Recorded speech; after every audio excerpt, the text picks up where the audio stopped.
So hey anime fans, the series name is What If Naruto Got Harem with Kung Fu Panda. So let's start the series. Sarutobi Hiruzen the Sandaime Hokage sighed as he looked at the clearing where the Kyuubi no Yoko had just been sealed into Uzumaki Naruto. His parents, Uzumaki Kushina and Namikaze Minato, lay dead on either side of the crying infant, a hole where their abdomen was from the claw that they took to protect their son. A real heroic move in my book. Taking a fatal wound to save your child, Minato, Hiruzen sadly, I will do my best to honor your last wishes for Naruto to be seen as a hero who keeps the Kyuubi at bay. However, as he turned to talk to the ANBU behind him, a shinobi that had been on the front line of the Kyuubi attack ran forward and grabbed Naruto and held a kunai to the newborn's throat. His house had been destroyed in the attack and anger and the desire for revenge clouded his mind. Stand down. Hiruzen ordered, his face twisted in rage. I don't think so, Hiruzen-san, this demon has to pay for what it has done. All of a sudden, with a body flicker jutsu, the man vanished. Wolf. After him. Hiruzen ordered, and a gray-haired ANBU with a wolf mask. It looked more like a wolf than a dog mask in Ultimate Ninja 3, with the left eye area cut out, revealing a Sharingan. I nodded and took off after him. The rogue Chunin who had kidnapped Naruto sensed the imminent approach of the ANBU's chakra signature and, in a state of panic, concealed the blonde-haired infant within a traveling caravan to evade his pursuer. As the ninja sprinted toward the gate, he was overwhelmed by the sound of 1,000 chirping birds before a sudden pain engulfed him, plunging him into darkness. Unbeknownst to the ANBU, the caravan commenced its journey to territories beyond the elemental nations concurrently with the initiation of his technique. Another ANBU, adorned with a tiger mask, approached him, exclaiming, "Senpai! I bear unfortunate news. I sensed Naruto-kun's chakra, but it has departed the village." The gray-haired ANBU exhaled with disdain and gazed at the main gate. Be safe, little brother. Location, undisclosed. Duration since abduction, undetermined. A package was set down in front of a Chinese-style building along with a bundle, which immediately started crying, within the building. A green tree viper with 2 lotus flowers on her head awoke at the noise. This was Master Viper, master of the snake-style kung fu. Author note: I am actually learning techniques on my own from this style. Now many were afraid of her due to the fact she was a snake and the daughter of Grand Master Viper, who was known for his deadly venom. However, Viper was actually a kind and caring person and had a major birth defect. She had been born without fangs. At first, Viper thought of having another person dealing with whatever was making the noise, but decided against it. Master Monkey would probably take it as a joke. Tigress, well, she was an entirely different story. Her heart was like a cold stone. She had voiced that she believed that relationships, which was Viper's dream to be in one, were nothing but a waste of time, clearly hinting that she had no desire to become a mother. Mantis, well, he was oversensitive and had a habit of lashing out either vocally or physically at whatever he believed to be an insult. Shifu would instantly send the young one to the orphanage, and Po would probably think whatever was making the noise was awesome. Viper smiled at the thought of the panda. Before he had arrived, the Furious Five had a regular routine: train, fight crime, eat, and sleep. That was all they ever did. Then Pa had been named by Master Ogway as the Dragon Warrior, and had defeated not only Tai Lung, but the evil Lord Shen. When Pa had first been named, Shifu had done everything he could think of to get Pa to quit. However, what got Viper's attention was the fact he only did not quit, he actually proved everyone wrong. Slithering out of her room, she went to investigate the source of the crying. Naruto was inexplicably removed from the village, Hiruzen stated, gazing into his crystal ball. Minato, Kushina, I shall not fail you. Regardless of the duration, I will locate your son. Unbeknownst to Hiruzen, an ANBU operative, whose mask bore only the inscription NE, was eavesdropping outside his line of sight. Danzo-sama must be informed, the ANBU remarked in a monotone voice before disappearing.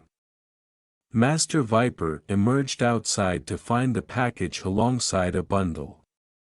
Master Monkey's new staff has arrived, she murmured. However, the sound of crying emanated from the other bundle.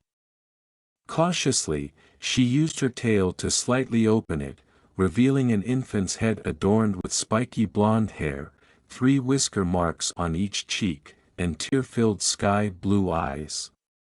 A human, but those were believed to exist only in legends, in the unknown lands beyond China, she remarked. The infant blinked and reached out a hand towards the flowers in her hair. On his wrist was a hospital band displaying his birth date and name, Uzumaki Naruto, she said with a smile, gently cradling him in her coils. Welcome to the Jade Palace. The caravan traversed quietly through China. Do you believe we acted appropriately? One figure inquired. Certainly, the other responded. We discovered the human child in our caravan, we cannot provide for a child. Our initial destination was the Jade Palace, making it as suitable a location as any to leave him. The first figure sighed, perhaps, but I cannot suppress my concern for the little one. Things were silent in the Jade Palace. Master Crane was awake practicing his calligraphy, Tigress was stretching out preparing for morning training, Monkey was meditating and Mantis was studying anatomy to improve his acupuncture, but crept through the hallway, trying to sneak into the kitchen before anyone else got there. However, he was suddenly brought to a halt when he saw Master Viper feeding a bottle of milk to a bundle. She glanced at him for a second, and then her eyes went back to the bundle. I didn't know you had a child, Pa said, glancing elsewhere. I didn't, Viper replied. Looking back up, I found the poor dear on our doorstep. Curious, Pa leaned over Viper to glance at the figure in the bundle. A human? Pa asked. I know, it surprised me too, Viper said. He is obviously still young. The band on his wrist said his name was Naruto. Who's Naruto? A voice said suddenly from behind them, causing Pa to leap into the air. Viper looked back and saw Tigress standing in the doorway. The human infant I found on the doorstep, Viper replied. Pa had returned to looking at Naruto, who had reached out and grabbed Po's ear when he lowered his head to low. You know, Master Shifu has to be informed about him, Tigress replied, and Viper's smile faltered. It was a well-known fact amongst the Furious Five that Shifu was not very inclined to have a child around the Jade Palace ever since Tai Lung. Feeling uncomfortable about the topic, Viper opted to change the subject. Tell Monkey that his staff has come in. Hiruzen sat behind the Hokage desk, with ANBU Wolf positioned before him. Wolf, we have obtained the caravan route schedule. This leads to the S-rank mission I am assigning to you. I require you to trace the travel route and locate Naruto. If necessary, instruct him on what he needs to graduate from the Shinobi Academy on the return journey. Failure is not an option, he stated, handing Wolf the schedule. Yes, Hokage-sama, Wolf responded before leaping out of the window. Hiruzen sighed, pondering, does anyone use the door anymore? He contemplated internally. The Furious Five and Pa stood at attention as Master Shifu evaluated Naruto. Viper implored him to remain, even if it meant she would care for him, understanding the experience of being judged based on appearance, having once faced scrutiny for lacking fangs. She was also aware of the harsh judgment Pa endured from the other members of the Five when he ascended to the role of Dragon Warrior. I understand what it is like to be judged for being different, she thought. Shifu sighed, stating, I cannot expect you to raise him alone. If anyone else wishes to volunteer, please step forward. As Shifu glanced at Naruto, Monkey, Mantis, and Tigress retreated. "Ah, thank you for volunteering, Dragon Warrior," Shifu remarked. Po appeared bewildered, exclaiming, "Wait, what?" He turned to see Monkey suppressing laughter, who whispered to himself, "Best prank ever," while Tigress regarded Naruto with disdain, as if he were a mere blemish. Shiruma Danzo addressed a contingent of ANBU-like operatives, stating, "The Kyubi Jinchuriki of Konohagakure has been abducted and is currently unaccounted for. ANBU member Hatake Kakashi has been dispatched for his recovery. However, the Hokage underestimates the Jinchuriki's potential. Terai, your directive is to shadow Kakashi and ensure the Jinchurikis return to me. As part of Root, Konohagakure will emerge as the predominant military force among the elemental nations. Failure is unacceptable." A tan-cloaked figure, adorned with a mask featuring 3 lines above the eyes, nodded before disappearing. Time elapsed. Naruto's present age. 7 Naruto surveyed his surroundings and executed a roll to evade a fire blast from his previous position. He was engaged in training on the flame jets utilized by his mother, Master Viper. It took considerable time for Naruto to reconcile his humanity, having been raised by a panda and a snake, with no other humans in sight. He was collaborating with the Furious Five to adapt snake-style kung fu for use by individuals other than snakes. He believed that by using his hands to replicate his mother's strikes and targeting vulnerable areas such as the eyes or throat, he could modify the movements to suit his capabilities. Currently, he donned orange pants and a black shirt, smiling at the expressions of his parents when he chose the color orange. He could not comprehend why others disliked it, he found it remarkable. His life appeared relatively ordinary for an individual training at the Jade Palace until a few years prior, when scrolls began manifesting beside him during slumber. These scrolls contained exercises for chakra control and various jutsus, including transformation, substitution, and the clone technique. He was capable of executing all the jutsus except for the clone technique, as the clones he produced appeared lifeless. Naruto merely shrugged, believing that his parents were attempting to devise methods to aid his survival. Anbu Wolf concealed himself in the shadows of the buildings, evading detection by the residents. Beneath his mask, he smirked, contemplating, "Hokage-sama never specified that I must return him immediately."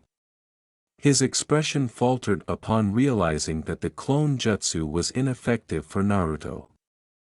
Naturally, he is the Kyubi Jinchuriki, he possesses an excess of chakra, Wolf mused, subsequently inscribing another scroll before silently leaping into Naruto's window. He descended into the room, placing a scroll labeled Shadow Clone Jutsu beside the slumbering boy. "Naruto," Wolf whispered to himself, "I will do whatever is necessary to compensate for the years of life I lost with you during your abduction. I had even contemplated adopting you. You are the son of my sensei, the closest thing I had to a father after my own." He trailed off, then leapt onto the window and ascended the wall, reflecting, "That is an A-rank technique I left him." However, he considered, then again, his mother was fond of utilizing that jutsu. Shimura Danzo lingered in a dimly lit corner, gazing at the full moon above. If only the Kyubi could be contained by anyone, we could have simply eliminated the child and sealed the Biju into a newborn under my dominion, he muttered to himself, scowling. But alas, only one possessing the blood of the Uzumaki clan can wield the Kyubi. Concealed within what appeared to be a sewage system was an enormous cage constructed of gold bars. Securing the cage was a substantial piece of paper inscribed with the kanji 4 seal. Behind the cage, two colossal eyes with crimson irises and slit pupils emerged. His mother, Viper, was very supportive of him and would help him any way she could. Uncles, Monkey and Mantis also helped, but for entirely different reasons. Monkey secretly liked pulling pranks, which Naruto discovered was also a favorite pastime of his. To this day, Master Shifu still did not know who painted his room pink a couple weeks ago. Mantis helped because he knew what it was like to be judged. Tigress and Shifu acted cold and professional to avoid any attachments. Mom. Dad. Naruto shouted, running down the hallway to meet up with his parents in the kitchen. I finished the technique you left for me. Viper and Pug glanced at each other, silently asking if the other had left the technique. Viper reared her body up to an impressive height.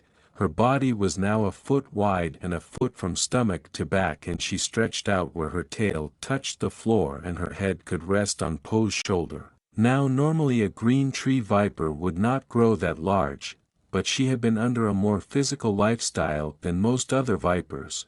Her long body allowed her to move and dodge quickly, but still put power behind her attacks. Then show us, sweetie, Viper said, eager to find out what exactly Naruto had worked on. Both Pa and Viper were surprised when he put his hands in a strange formation with the middle and index finger forming a cross shape, Kage Bunshin no Jutsu. Shadow clone technique, Naruto shouted, and in a cloud of smoke, a second Naruto stood next to him. Both parents had their jaws toughing the ground and wondering, is this what a human can do? Pa and the Furious Five traversed the rooftops as they hurried to confront a group of thieves menacing the townsfolk. Meanwhile, Naruto remained at the Jade Palace, adhering to Viper's directives. At merely 7 years old, soon to be 8, she deemed it unwise for him to engage in combat until he reached at least 10. While one might consider her and Pa overly protective, they were resolute in ensuring Naruto's safety. However, in their fervent haste to shield him, they overlooked his latest jutsu, which could have detrimental consequences in the future. Naruto vaulted across the rooftops, maintaining a considerable distance from the Furious Five, having left a Kage Bunshin in his room to deceive Master Shifu into believing he was still present. Upon reaching the battleground, the situation appeared dire for the five. The assailants were evidently trained in kung fu and had encircled Pa and Viper. As Viper launched an attack, a roundhouse kick from one of the thugs unexpectedly struck her on the side, sending her crashing into Pa, who growled at the assailants. Mom! Naruto exclaimed, descending into the fray. Naruto! Both Pa and Viper called out. Naruto, gazing at the ground, positioned himself protectively in front of his adoptive parents, arms outstretched. His yellow bangs obscured his eyes as he growled, "Don't, ever."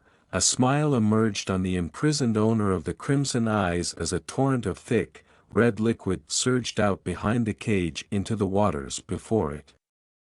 "Yes, demonstrate my power," the figure declared. "Hurt my parents." Naruto shouted out, revealing that his eyes had become blood red with slitted pupils and his whisker marks had darkened. His fingernails lengthened and sharpened into sharp claws, and Naruto hunched over, growling at the figures of the thugs in front of him. Before anyone could react, the possessed Naruto was in front of the enemy, clawing away at them, delivering bone-shattering kicks as well. As the Furious Five stood slack-jawed at the display of power at Naruto, another figure dropped down. He was wearing a gray vest and black pants and had a tanto strapped to his back. He had gravity-defying silver hair and a wolf mask on his face. The wolf-masked figure brought out a piece of paper with a strange symbol on it and pressed it to Naruto's forehead. When it touched him, Naruto seemed to freeze before his eyes drooped in exhaustion, reverting back to their normal sky blue color. his whisker marks and fingernails also reverted back to normal, letting out a large yawn. Naruto looked around and asked what happened here. So let me get this straight, Shifu said, rubbing his head to prevent the oncoming headache. Naruto here was from your home but was kidnapped. Wolf nodded. And you were sent to bring him back to his home. Affirmative, Wolf replied. Viper looked guilty. His parents must be so worried, Viper said. What we did was wrong, we made his parents worry. Curling into P, who was surprised at this action, he could only look down and thought, he's an orphan, Wolf said suddenly, making everyone look up, but his parents were important to our home, they wished for him to follow in their footsteps. Naruto looked up at the masked figure. I'll miss my parents here, Naruto whimpered sadly. Wolf kneeled down and put his hand on Naruto's shoulder.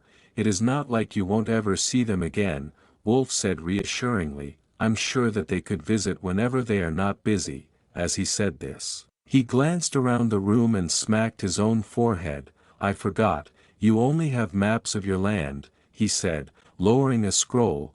This is a map of the elemental nations, Wolf said, unfurling it to reveal a large continent. We are currently right here, he said, pointing a portion of the map of China. He tossed the scroll and used Senbon to perfectly nail the elemental nations map to the wall.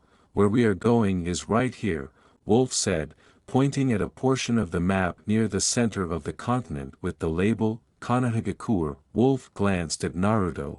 Pack your stuff. We have to leave immediately before people who might hurt you find out where you are, Wolf said. Naruto slowly turned around and, feeling conflicted about the entire thing, glanced around the Jade Palace as he went to his room. As Naruto and Kakashi commenced their journey along the road, Naruto turned to gaze at his residence of 7 years. Farewell, everyone, he uttered, shedding a few tears at the thought of departing his home. However, he was aware of his biological parents. Additionally, Naruto sensed that the individual was not averse to kidnapping if circumstances necessitated it. As the sun descended, Wolf hoisted Naruto onto his back and accelerated rapidly, oblivious to the fact that they were being pursued. He stealthily traversed the palace and removed the map of the elemental nations from the wall, inquiring, "Are you departing?" A voice inquired, prompting him to turn and observe Master Viper coiled behind him. "He was our son. Do you believe I will permit some man to depart and allow me, to scarcely see him again?" He muttered audibly for Viper to hear. Viper sprang for him, prompting him to shut his eyes in anticipation of an assault. Instead, he felt her gently wrap around his neck and abdomen, laying her head on his left shoulder. "I understand, that is why I am accompanying you." As they approached the main gate, they internally lamented upon seeing Master Shifu positioned before it. "I anticipated this outcome," Shifu remarked, glancing at the gate. "When one becomes attached to something." He began to elaborate but ceased upon realizing that both had inexplicably departed via an alternate route. "Good luck," Shifu murmured. Meanwhile, as the Panda and Viper sprinted down the path taken by Wolf, He exclaimed, "This is going to be exhilarating." "Uzumaki Naruto, you will accompany me," Terai declared, directing his blunted tanto at Wolf. Naruto descended and positioned himself firmly before Terai. No agreement. Naruto yelled, extending his arm outward in a serpentine gesture. Terai lunged forward, prompting Naruto to swiftly pivot to the side, delivering a blow to Terai's throat. Terai coughed, momentarily disoriented, as Naruto targeted the back of his knee, incapacitating his left leg. Before either could respond, a black and white blur collided with Terai, propelling him away. "And that is the consequence of threatening our son, skadoosh!" He exclaimed. "Naruto, are you injured?" Viper inquired, surveying him. Injured?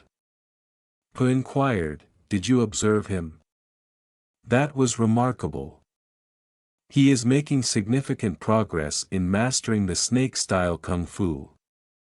Terai lamented from his position, stating, Danzo-sama will be displeased. I underestimated the Jinchuriki and was vanquished. As he stretched, Terai opted for an alternate route to Konohagakure. Kakashi recognized him as a member of Root, necessitating cautious movements to avoid revealing the clandestine organization. A man clad in a black cloak and a white mask adorned with black flame patterns perched on a rooftop, gazing at the moon. The mask featured a single eye hole, from which a Sharingan eye gleamed. The location of the Kyuubi has finally been ascertained, he remarked as he rose. We must expedite our preparations. Perhaps we should target the Gobi, first. This would enable the statue to acclimate to the Biju's powers and advance our plans slightly. He chuckled ominously, after all, my moon's eye plan is inexorable.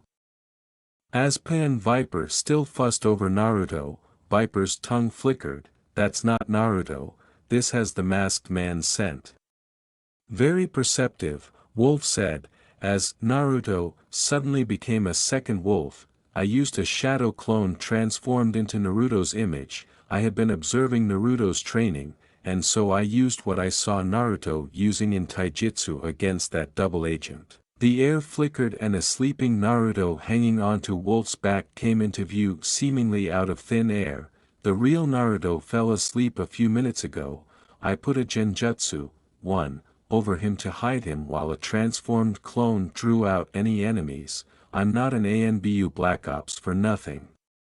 Wolf explained, so this is what a ninja's life is like, constant cloak and dagger actions, Pa said, trailing off, this is awesome. I'll go get my shuriken. Viper laughed a little at his excitement, no need, within a few days we'll reach Konohagakure, Wolf explained. What I don't know is how the villagers will react. Hokage-sama made a terrible mistake telling them the identity of the Kyuubi Jinchuriki, and with these two around, he thought, we will camp here for the night, at first light, we'll move off, if we're fast enough, we might make it to the village at the end of the day. A man clad in red samurai-style armor and a crimson metal helmet stood upon rocks in the stone country. A metal plate bearing the Iwagakure headband was affixed beneath the helmet, and steam perpetually emanated from his figure.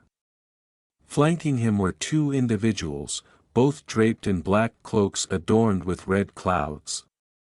One wielded a red three-bladed scythe, while the other, hunched over with a bandana obscuring his mouth, declared, Jinchuriki of the Gobi, you will accompany us, willingly or otherwise.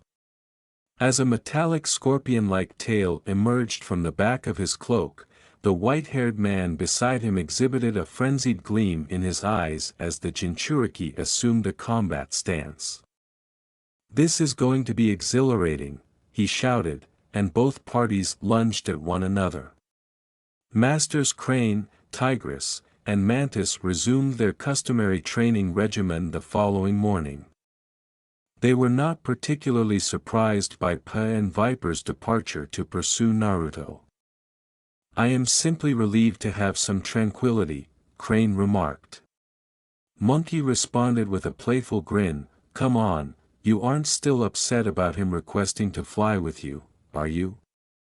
After a brief pause, Monkey added, Uncle Crane. Be quiet. Crane retorted. His absence will finally afford us the opportunity to train as we once did, Tigress stated calmly while sipping green tea. But how will Naruto perceive his Aunt Tigress dismissing him in such a manner?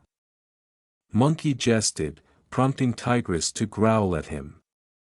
Upon reaching the main gates, Naruto was captivated by the myriad of sights, sounds, and aromas surrounding him. One particular scent piqued his interest, Dad. There are noodles here. Naruto exclaimed, dashing towards the source of the fragrance. What? Really? Pa responded, hastily pursuing him, momentarily neglecting that Viper was still perched on his shoulders.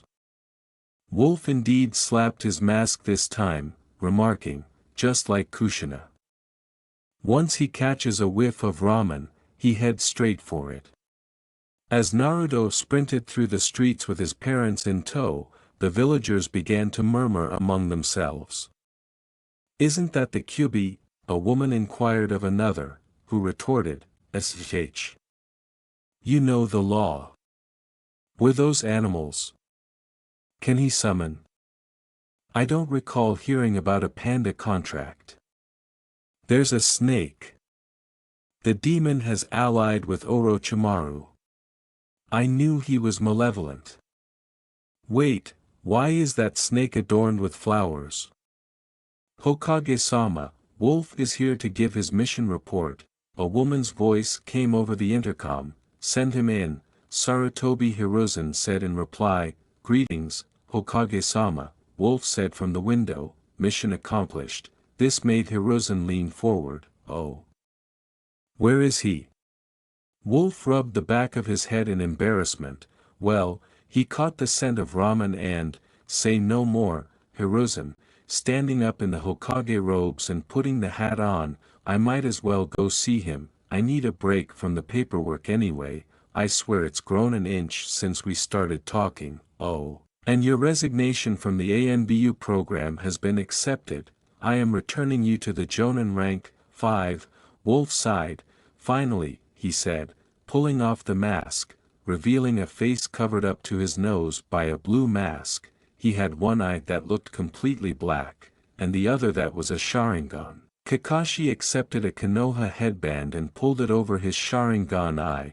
I might as well change into my Jonin outfit. I wonder if Naruto would recognize me without my ANBU outfit, he muttered, while Naruto and his parents were contentedly savoring their ramen. An elderly voice addressed the blonde-haired boy, "Hello Naruto."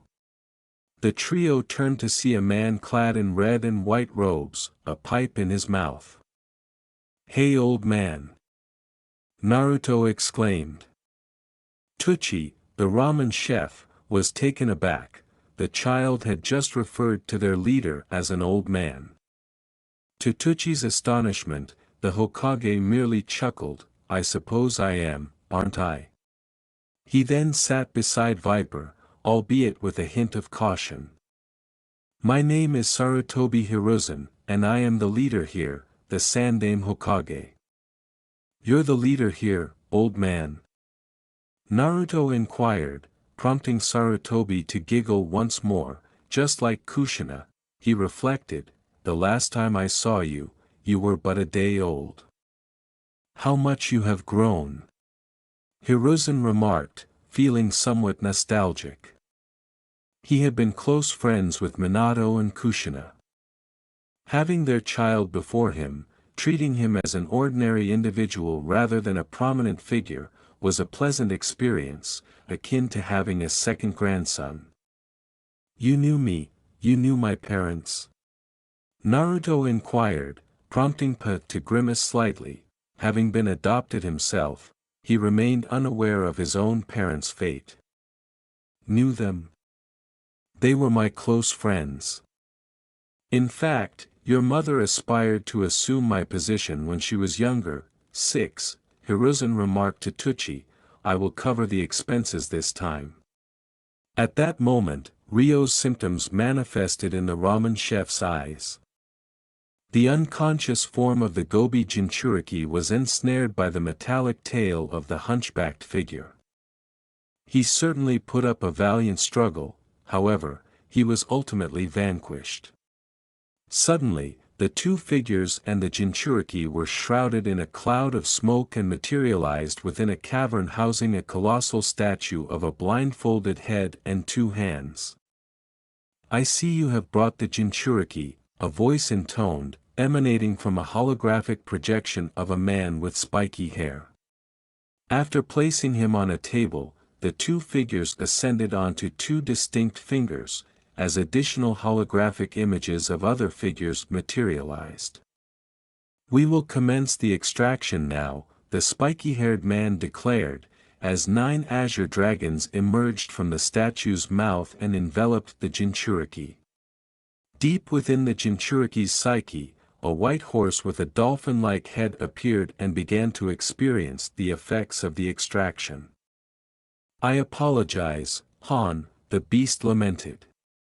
Naruto awoke and donned the Sandaime Hokage's gift, a two-piece tracksuit in dark orange, featuring blue accents on the shoulders of the jacket and the Uzumaki clan symbol emblazoned on the back. A gray Uzumaki spiral with a tassel adorned the left shoulder. Beneath the jacket, he wore a black short-sleeve shirt. After putting on blue shinobi sandals and securing green goggles atop his head, he grabbed an instant ramen and departed for his inaugural day at the academy, eager to forge new friendships. Po was assisting the Ichiraku establishment to generate additional income for his family. With prior experience in noodle preparation, he contributed to the ramen-making process. As he glanced at the ceiling, he observed Viper basking in the morning sunlight. This tranquility was unusual for Viper, who was accustomed to rising and being active at dawn. Pa, on the other hand, was still acclimating to the early wake-up time. "Do you think Naruto will be alright?" "I am concerned about him," Viper remarked, looking towards the direction of the academy. "Do not worry, he is our son, albeit adopted," Pa replied, but Viper interrupted him with her tale. "You still have a tendency to ramble, dear," she said. Yumano Irika and his assistant Mizuki were preparing to commence class when Naruto abruptly entered, capturing everyone's attention. "Yes. I made it on time," he exclaimed. Irika responded with a slight smile, "Greetings. Why don't you introduce yourself? Is there anything specific you would like me to include, aside from my name?" Naruto inquired. "Why not share your aspirations?" Irika suggested. Naruto nodded and approached the front of the teacher's desk, beaming with pride. "My name is Uzumaki Naruto," he declared, prompting a pink-haired girl to sit up in bewilderment. "I have 2 dreams, to master snake-style kung fu and to become Hokage." The pink-haired girl frowned in confusion, pondering, Uzumaki, weren't they the relatives of the Senju clan that assisted in founding Konohagakure alongside the Uchiha? Upon hearing the term, kung fu, a black-haired boy, whose hairstyle resembled the rear of a duck, gazed at him in astonishment. "Kung fu? Big Brother asserts that kung fu is among the most challenging taijutsu disciplines to master. Perhaps we might assist one another. I could learn kung fu to impress father, and in return, I could teach him the katan, Gokakyu no Jutsu." With that objective in mind, the black-haired boy gestured for Naruto to sit beside him, much to the chagrin of the boy's admirers. During the lunch break, Naruto was sitting alone until a group of kids came over to sit with him. "My name is Haruno," Sakura, a girl with pink hair and green eyes said, holding out her hand for him to shake it. Naruto grinned and shook her hand, mentally celebrating the fact he's made his first friend. "Troublesome, I'm Nara Shikamaru," a lazy-looking boy with a pineapple-style ponytail said with his hand in his pockets. A chubby boy was eating some chips. "Munch, I'm Munch, Akimichi Choji." Naruto reached into his bento box and pulled out another bag of chips. "Here, try these," he said, handing Choji the bag of chips. Choji beamed at his and opened the chips and shared them with everyone around. A boy with a dog on his head and red fangs painted on his cheeks sat down to his left. "I'm Inazuka Kiba. This is my partner Akamaru," to which the puppy on his head barked. The last kid next to him was a kid in a blue shirt and black hair with a look of interest on his face. "I'm Uchiha Sasuke, I was wondering something." Naruto grinned at him. "Sure. What is it?" Sasuke found the ground at his feet interesting, his pride making him refuse to look up. "I was wondering if you could teach me the basics of Kung Fu. I could help you with learning some ninjutsu techniques." Naruto shook his hand. "It's a deal. I'd do anything to help my friends." Sasuke gave a small smile. "Friends, that sounds nice. Even the kids my age in the Uchiha clan are too busy training to make friends." Following lunch, Naruto returned indoors for Iruka's lectures. Although he was unaware of his status, Naruto was the Jinchuriki of the Kyubi no Yoko. The beast sealed within him provided Naruto with substantial energy. However, the elevated energy levels rendered it difficult for him to remain still, and he became easily bored. Observing his new student dozing off, Iruka threw an eraser at his head.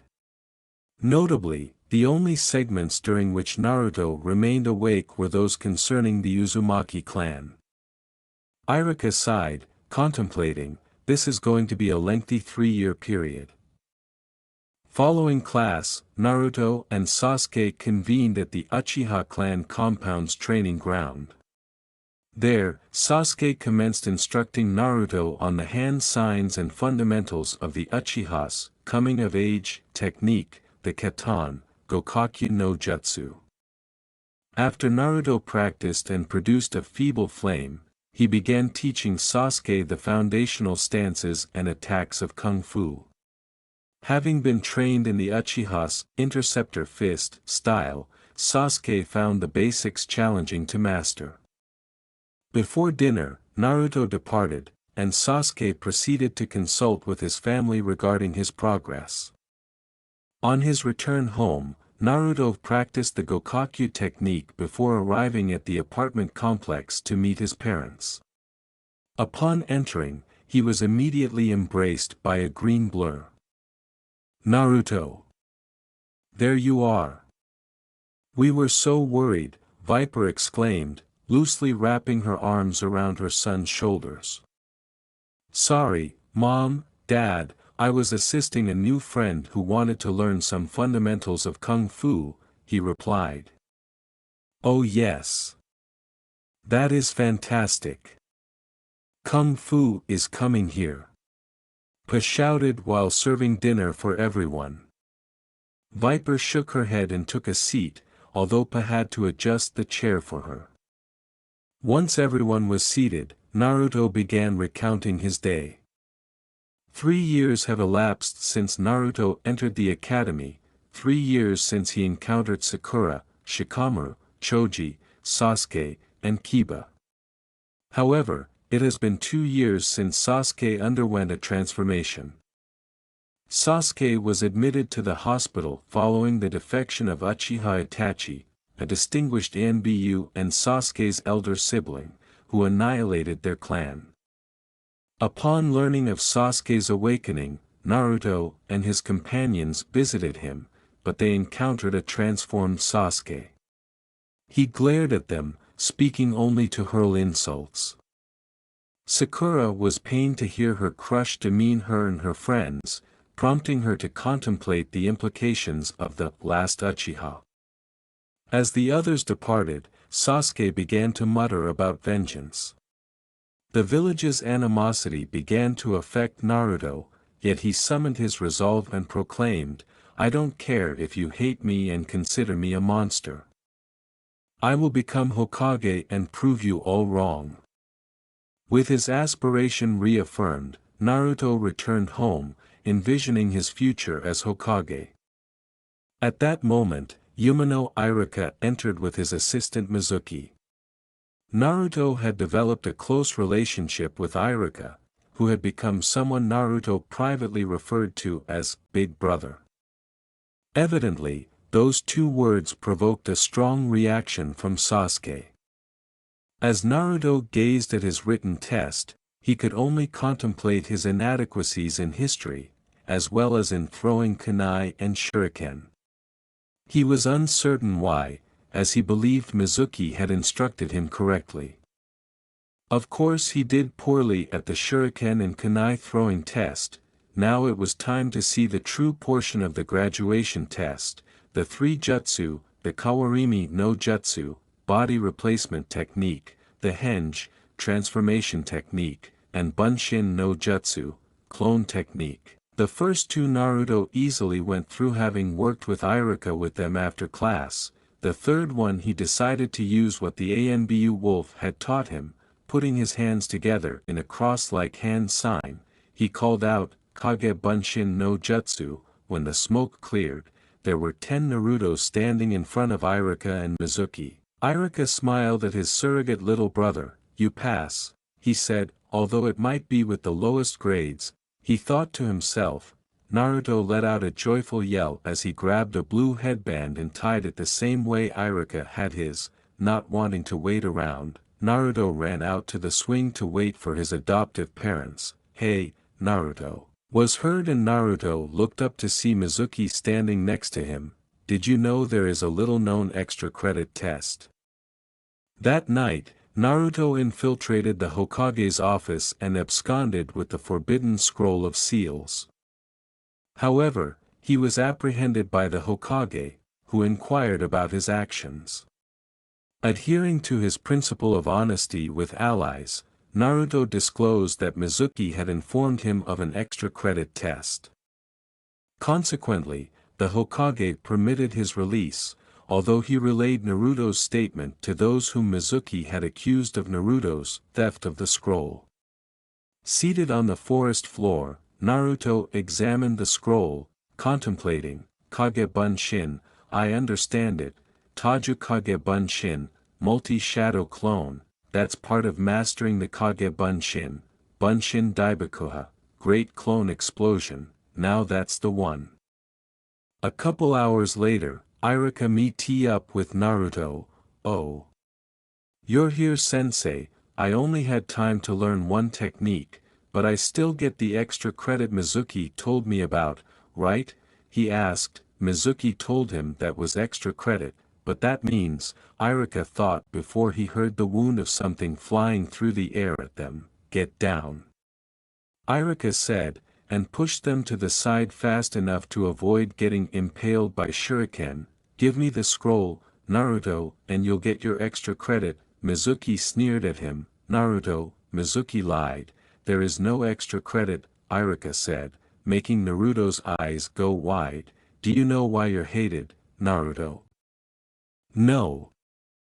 Mizuki. We're forbidden to speak of it. 12 years ago, the Kyubi no Yoko attacked our village. The Yondaime Hokage sealed it within a newborn infant. You are the nine-tailed fox. With that, Mizuki threw the giant Fuma shuriken at Naruto, who was too stunned by the revelation to move. Naruto. Iruka shouted and grimaced in pain as he took the shuriken to the back to protect his favorite student. You knew? Naruto asked. It made no difference to me, Iruka explained. The Sandaime told me the Yondaime's last wish was for you to be seen as the hero who held the fox at bay and kept it from destroying our village. Naruto stood up and stared defiantly at Mizuki. Bring it on. I don't care what you throw at me. I'll send it back at you 1,000-fold. Taju Kage Bunshin no Jutsu.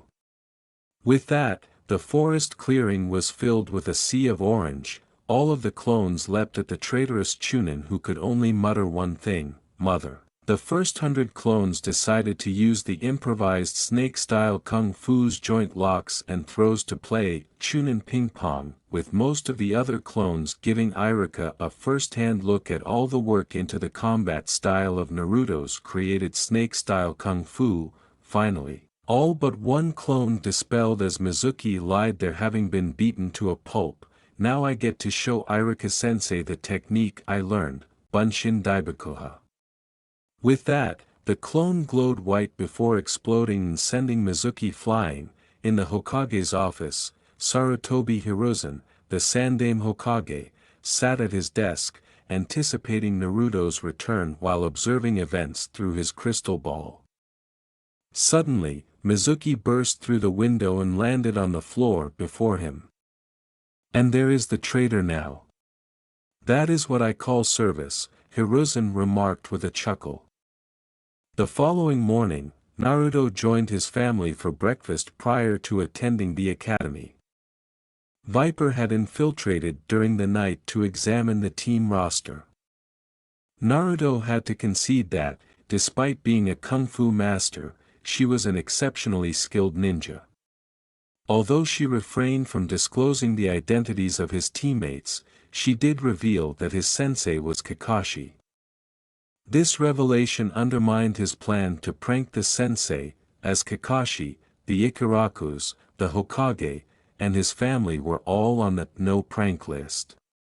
To avoid tardiness, Naruto concentrated his chakra to his feet and began leaping across the rooftops. Viper sighed as she observed her adoptive son depart for the academy on his final day and team assignments. "It feels as though we discovered him on the doorstep of the Jade Palace just yesterday. Where has all the time gone?" she pondered aloud. You know what they say about time when one is enjoying themselves. Remember how amusing it was when Naruto attempted to elicit a smile from Tigress, who endeavored to suppress hers. Per responded. Viper chuckled at the recollection. Naruto was merely 5, she reminisced, yet he possessed an inexhaustible supply of energy. She reclined on the windowsill to bask in the sun while Pug gazed out the window. A few rooftops away, the familiar figure of Kakashi was seen engrossed in an orange book. "Why isn't Kakashi with the other masters, I mean, senseis?" Pug inquired, gesturing towards Naruto's future instructor. "That must be quite an engrossing book for him to be so captivated by it," she remarked. At the academy, Naruto was seated with his friends while Iruka conducted roll call. Sakura glowered at Sasuke, who was gazing out the window. Had she not accompanied her friends that day, she might have remained oblivious to his drastic transformation and failed to overcome her infatuation. What pained her most was his utter disregard for his former friends, acknowledging them only to belittle them. Once Iruka confirmed everyone's presence and delivered a speech, he began announcing the teams, stating, "Team 1 is." Naruto became introspective, attempting to recollect the events of his life. Team 7, Uzumaki Naruto. At this, the blonde Uzumaki raised his head, taking pride in his name, as the Uzumaki clan was renowned for its longevity in sealing techniques. He had experimented somewhat with the sealing arts and found them manageable, at least within the confines of what he was permitted to learn as an academy student. Haruno Sakura. At this, both friends smiled, at least their team would not be a complete failure. And Uchiha Sasuke. Your sensei is Hatake Kakashi. Suddenly, the atmosphere shifted. Sasuke glared at the two and, with a sneer, remarked, "Just don't hold me back, losers." In an undisclosed location, two figures clad in black cloaks adorned with red clouds were traversing the area. One abruptly halted. "Is something amiss?" inquired the taller figure. The other remained silent and resumed walking, contemplating. "I suspect my imprudent younger brother has acted unwisely. Team 8 consists of Inazuka Kiba, Hyuga Hinata, and Aburame Shino, under the guidance of your sensei, Yuhi Kurenai." The newly formed Team 8 surveyed their surroundings, deducing that their composition suggested a focus on reconnaissance and intelligence gathering. Team 9 remains active. Thus Team 10 comprises Yamanaka Ino, Nara Shikamaru, and Akimichi Choji, with Sarutobi Asuma as your sensei. Naruto's attention was piqued by the familiar name Sarutobi, prompting him to ponder the connection to the Hokage. Following the announcement of the last two teams, a woman clad in a red dress with long black hair and red eyes entered alongside a man dressed in a blue shirt and pants, adorned with a jonin vest and a sash bearing the kanji for fire. The man was smoking a cigarette. "Team 8 is with me," the woman declared. "And Team 10 is with me," the man added. As they observed the departure of the other teams, Naruto and the remaining members of Team 7 found themselves with nothing to do but wait and wait and wait. 3 hours later, a guy clad in a blue uniform and face mask, with a headband positioned over his left eye and a blue mask extending to his nose, entered. He also possessed gravity-defying silver hair and donned a jonin vest. "Team 7?" the man inquired, prompting Naruto to emerge from his meditation and Sakura to cease her reading, while Sasuke merely cast a glance in his direction. "Meet me on the roof," he stated, and subsequently disappeared in a flurry of leaves. Naruto leaped up and began ascending, reflecting, "Stairs may be my father's adversary, but they are no challenge for me." Within moments, Naruto was seated on a bench atop the roof, awaiting his teammates.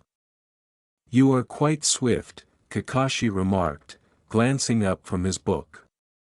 "Training at the Jade Palace equips one with such skills," Naruto responded with a shrug as Sasuke entered, soon followed by Sakura, who had opted to ascend the stairs to conserve energy.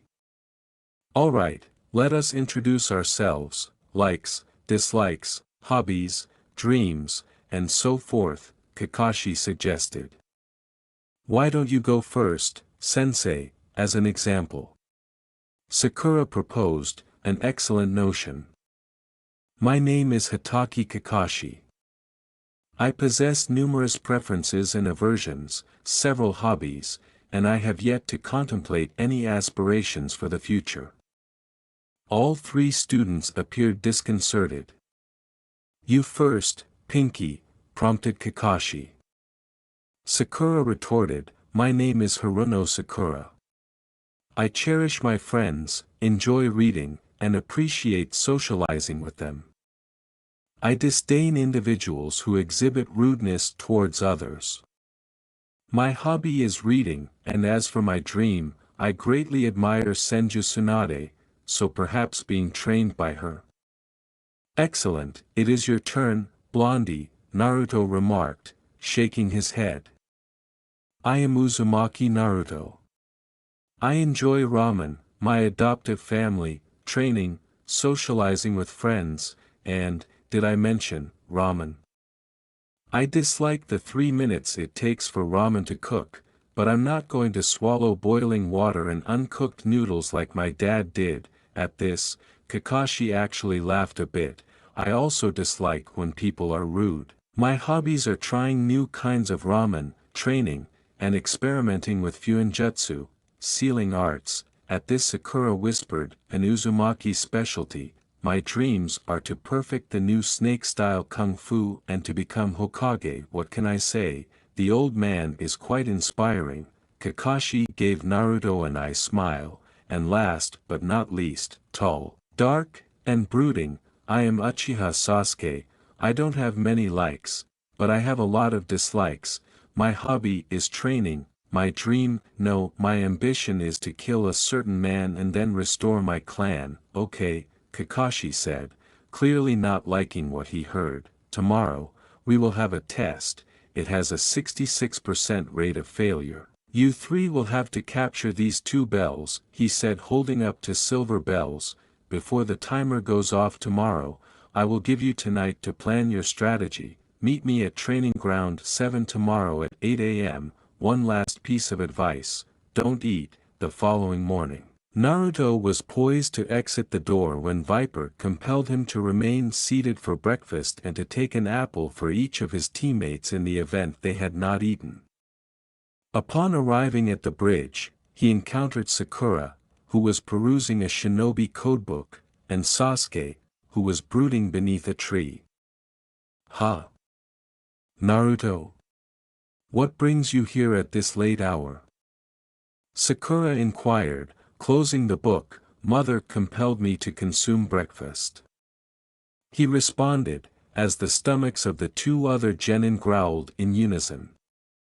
"Fortunately, Mother prepared in advance," Naruto remarked, offering Sakura an apple. As she began to eat, he approached Sasuke. "Come on, Sasuke, you cannot accomplish much on an empty stomach." Sasuke stared at him and then swatted the apple from Naruto's hand into the river. Whatever actions Sasuke's brother inflicted upon him have profoundly affected him, Naruto contemplated as he positioned himself between his two prospective partners and commenced meditating as instructed at the Jade Palace. 3 hours later, Naruto was roused from meditation by a piercing exclamation of, "You're late." Upon abruptly opening his eyes, Naruto observed Kakashi perched on a tree branch in front of them. "Apologies, my alarm clock malfunctioned," Kakashi remarked, producing a fully functional alarm clock. "Deceiver!" Sakura exclaimed as Naruto sprang to his feet and extended his limbs. "You have until this alarm sounds to retrieve the bells. Additionally, whoever fails to obtain a bell will forfeit the lunch I prepared." At this, Kakashi observed that only Sasuke's stomach growled. "Ah! So some of my prospective genin have already eaten. Astute decision. Always be prepared in unfamiliar territory." Kakashi offered them a nice smile as Sasuke's eyes began to twitch. "Alright, begin." With that, the three vanished into the bushes.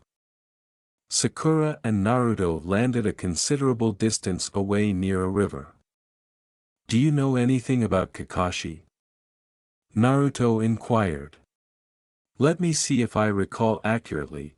Hatake Kakashi, son of the White Fang, former ANBU captain, highly skilled, and reputed to have copied over 1,000 jutsu," she recounted, recalling information she had read about him.